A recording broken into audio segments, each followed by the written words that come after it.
اللهم صل على سيدنا محمد وعلى آله وصحبه ومن تبعهم بإحسان إلى يوم الدين. سبحانك لا علم لنا إلا ما علمتنا إنك أنت العليم الحكيم. Alhamdulillah, syukurillah, masih diberikan oleh Allah Subhanahu wa taala kesempatan kita bisa bertemu, silaturahim, sama-sama kita belajar dan mempersiapkan diri untuk menyambut bulan suci Ramadan. Sebenarnya bukan berapa usia kita, tapi apa isi usia kita. Isinya apa? Dan sebagaimana Rasulullah SAW menjelaskan di hadis yang sahih, di hari kiamat tidak akan tergeser kaki seorang sampai ditanya oleh Allah 4 pertanyaan. Berarti kita akan menghadapi 7 pertanyaan. 3 di kuburan, menghadap mungkar nakir, man rabbuka, ma dinuka, man nabiyuka. Yang tersisa 4 nanti di hari kiamat, sebelum dimulai hisab, sebelum tergeser kaki kita ke surga maupun ke neraka, ditanya oleh Allah Subhanahu wa taala 4 pertanyaan. Yang pertama, lan tazula qadama 'abdin yaumal qiyamah hatta yus'ala an 4. Tidak akan tergeser kaki seorang di hari kiamat sampai ditanya oleh Allah SWT 4 pertanyaan. Yang pertama, an umurihi fima afnah. Umurnya apa yang kamu lakukan. Allah tidak akan tanya berapa usiamu, tapi apa yang kamu isi dalam usiamu.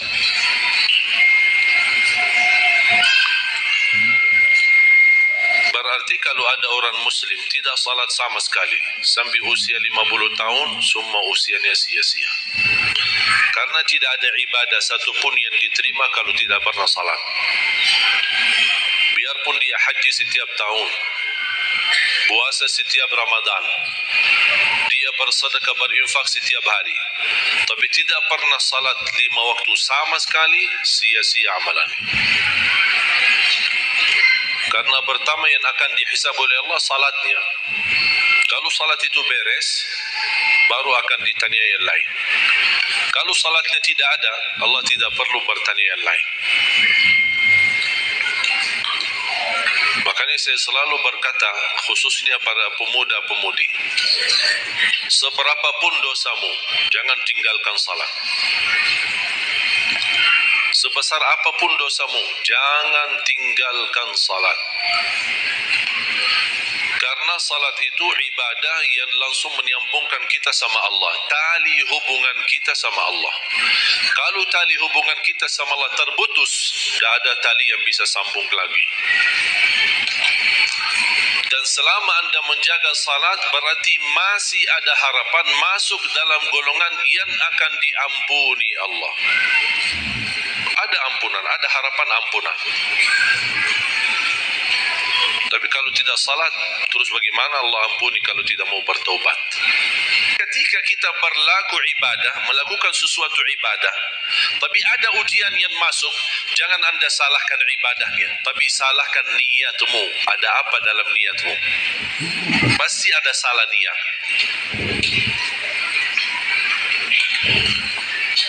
Dan itu inti daripada umur kita. Orang yang sudah wafat, kalau kita boleh berbicara dan dengar bisikan apa yang mereka bisa jawab. Wallahi, semua orang yang sudah mati berkeinginan kembali ke dunia untuk menikmati bulan Ramadan. Mereka ingin menikmati bulan Ramadan, menikmati tarawih, menikmati suasana buka puasa bersama, bagi-bagi sahur dan aktivitas yang lain. Ini kesempatan, kita masih diberi oleh Allah umur, sihat wal afiat, maksimalkan. Tidak semestinya 23, mau 11 boleh, mau 23 boleh, mau seberapapun tarawihnya, mau salat tahajud di rumahnya boleh. Ulama sudah menjelaskan jumlah salat malam atau tarawih yang paling sedikit 2 rakaat, yang paling banyak tidak ada batasnya.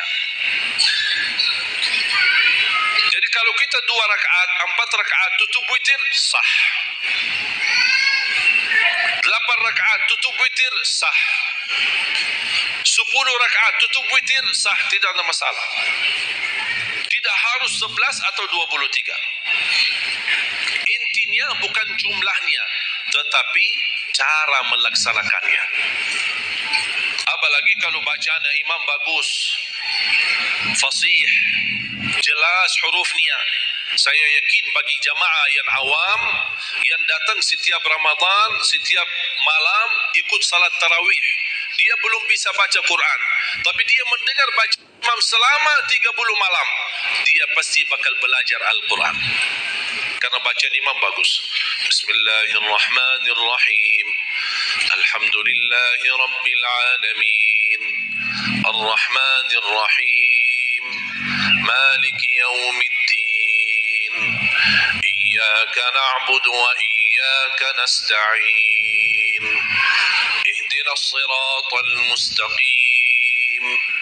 Siratal ladzina an'amta 'alaihim ghairil maghdubi 'alaihim waladdallin. Amin.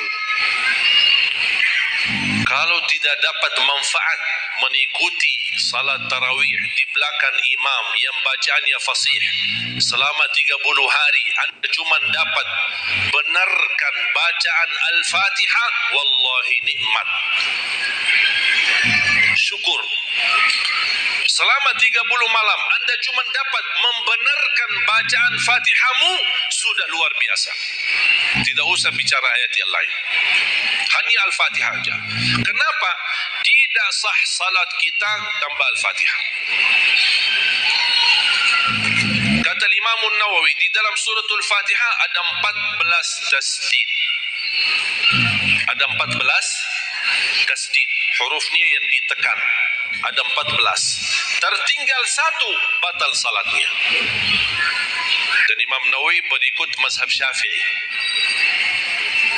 Makanya jamaah sekalian, wajib hukumnya belajar Al-Fatihah, bukan sunnah.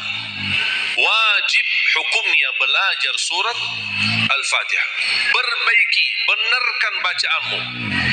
Karena tergantung Fatihahnya itu salatnya sah atau tidak. Itu tergantung Al-Fatihah. Makanya saya harap mulai dari hari ini anda semua bersungguh-sungguh belajar surat Al-Fatihah. Jangan anda targetnya mau hafal 30 juz. 30 juz anda hafal tapi tidak benar surat Al-Fatihah, sia-sia. Tidak ada manfaat. Karena anda baca surat Al-Fatihah, tidak baca ayat yang lain sama sekali, masih tetap sah salatnya. Karena surat Al-Fatihah tidak bisa diganti. Kalau anda lupa baca selain suratul Fatihah, ada istilah lupa salah satu kewajiban bisa diganti dengan sujud sahwi. Misal, rakaat pertama baca Al-Fatihah, itu rukun. Lanjut baca ayat pendek. Anda tidak sadar, habis waladdallin, amin, Allahu Akbar. Lupa baca ayat, itu diganti dengan sujud sahwi. Itu kalau di salat wajib. Tapi kalau di salat sunnah tidak ada wajib atau rukun selain suratul Fatihah. Jadi anda kalau salat sunnah cuma suratul Fatihah, kemudian takbir, rakaat yang kedua suratul Fatihah dan kemudian langsung rukuk, sah salatnya, tidak apa-apa. Tidak harus baca surah-surah yang lain. Itu di salat sunnah. Tapi kalau di salat wajib, hukumnya baca Al-Fatihah rukun, hukum baca surah yang lain wajib. Kalau terlupa, diganti dengan sujud sahwi. Sujud sahwi 2 kali sebelum salam. Habis tahiyat, sujud 2 kali, kemudian langsung habis itu salam. Dan habis sujud sahwi tidak bagi tahiyat lagi. Sudah cukup tahiyat yang anda baca. Makanya kembali lagi jamaah sekalian, umur bukan berapa usianya, tapi apa isinya.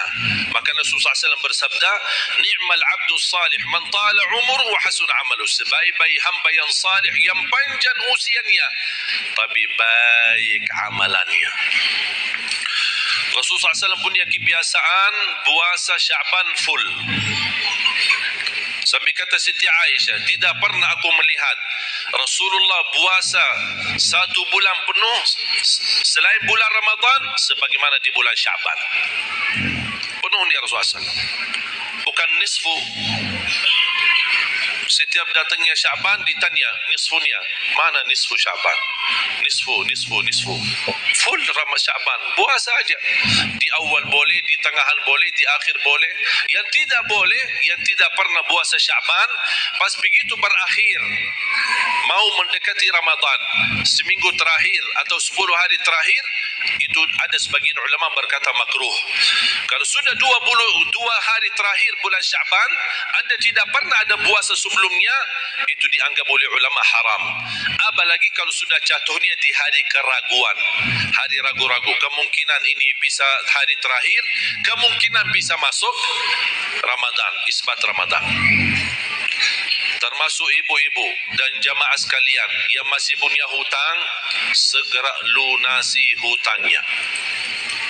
Jangan begitu sudah mendekat puasa, anda punya hutang 7 hari, tersisa bulan Ramadan 5 hari. Syekh, apa? Aku punya hutang 7 hari, sedangkan yang tersisa bulan Ramadan itu tinggal 5 hari lagi mau masuk Ramadan. Aduh, 1 tahun dah pernah tanya. Begitu sudah mepet baru cari jawabannya. Itu karena hukuman nanti. Tetap diganti puasa yang dari tahun yang lalu, tetap bayar hutangnya, dan kena denda setiap hari kena fidyah. Jadi seandainya anda masih punya hutang dan masuk Ramadan, anda belum lunasi, tetap hutang itu terbawa nanti. Pas habis Ramadan, anda punya kewajiban bayar hutang. Tapi karena anda tunda, mundurkan sampai masuk Ramadan, anda punya kena denda. Ditambah lagi, bukan hanya bayar dengan puasa ganti puasa, tapi ada lagi namanya fidyah. 1 hari 1 orang miskin diberikan kecukupan makanan. Makanya kembali lagi, yang punya hutang segera lunasi hutangnya. Masih ada kurang lebih 15 atau 16 hari. Jangan sia-siakan umurmu. Yang kedua, pertanyaan Allah Subhanahu wa taala, wa an syababihi fima ablah. Usia mudahmu, apa yang kamu berjuangkan? Apa yang kamu lakukan? Pertanyaan saya kepada jamaah, usia muda apakah bukan usia dari umur? Bukan sesuatu dari umur? Usia muda bukan sebagian dari umur? Dari total umur bukan? Dari total umur. Tapi kenapa Allah bertanya soal umur secara total dan ditanya lagi soal usia mudahmu? Kenapa? Padahal kan sudah cukup. Allah tanya tandaan umurmu, ditanya lagi tandaan usia mudamu. Kenapa 2 kali ditanya? Allah tidak mencukupi dengan pertanyaan umur, total umur kita, tapi Allah menambahkan lagi, itu menjadi beban bagi seorang pemuda. Allah bukan akan tanya total usia umurmu, tapi akan Allah tambah lagi pertanyaannya, apa yang kamu lakukan di usia mudamu? Usia muda itu menurut saya sangat sensitif. Anak muda yang taat, istiqomah di sisi Allah lebih baik daripada yang tua yang taat. Yang muda yang taat, istiqomah di sisi Allah lebih mulia daripada yang tua yang taat. Sama-sama taat, tapi kenapa yang pemuda lebih mulia? Karena godaannya lebih besar. Makanya Allah berikan kemuliaan. Bahkan salah satu hadis yang sahih, di hari kiamat semua di bawah matahari, cuma 7 golongan yang di bawah naungan Allah. Di antaranya wasyabun nasya'a fi ta'atillah, seorang pemuda yang menjaga diri dalam bertaat kepada Allah. Makanya pengaruh dah bahkan taruhan besar bagi umat Islam itu tergantung pemuda.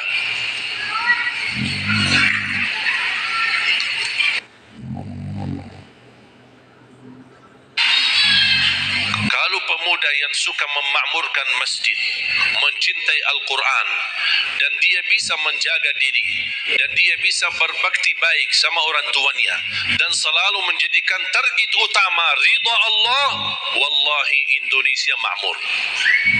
Yang ketiga,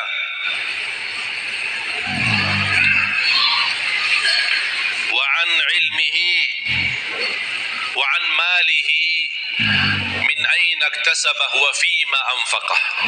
Pertanyaan yang ketiga yang akan ditanyakan oleh Allah, hartamu dari mana dan ke mana. Dan ingat, halaluha hisab wa haramuha azab. Harta yang halal bakal dihisab. Sekarang banyak orang salah faham. Orang fikir kalau ada harta yang haram akan dihisab oleh Allah. Tidak. Yang dihisab bukan yang haram, tapi yang halal. Dari mana dan ke mana. Terus yang haram gimana? Ngapain? Diazab. Hati-hati.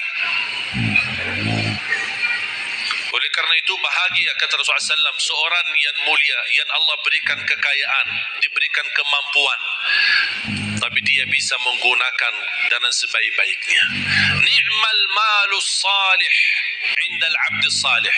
Sebaik-baik harta yang halal di tangan hamba yang salih. Itu termasuk harta yang terbaik. Kenapa yang terbaik di tangan orang yang salih? Karena orang salih tidak mungkin salah guna. Dia sudah jaga sumber, dia juga pengeluarannya jelas. Untuk kebutuhan keluarga, tidak mubazir, tidak berlebih-lebihan. Katanya halal, berarti bebas belanja. Tidak bebas. Islam tidak menanjurkan seperti itu. Anda boleh ambil kebutuhanmu, tapi jangan berlebih-lebihan. Yang terakhir, yang keempat, wa an ilmihi madza amila bihi. Allah akan tanya terhadap ilmumu, apa yang kamu lakukan. Jadi jamaah sekalian, intinya bukan berapa banyak ilmumu, tapi berapa yang anda amalkan. Oleh karena itu, jangan terlalu banyak belajar. Belajar dan amalkan. Walaupun anda belajar cuman sedikit, itu jauh lebih baik daripada anda banyak belajar tapi tidak sempat mengamalkan. Dan ilmu yang bermanfaat yang diikuti dengan amalun salih. La yukallifullahu nafsan illa usaha. Walaupun anda belum tunaikan seluruh amalannya, tak apa-apa, tapi anda sudah ada niat, anda sudah ikhtiar, anda sudah tunjukkan yang terbaik, tapi kemampuannya memang sampai segini, kemampuannya memang terbatas, tak apa-apa, Allah melihat anda sudah bersungguh-sungguh untuk mengamalkan apa yang anda pelajari.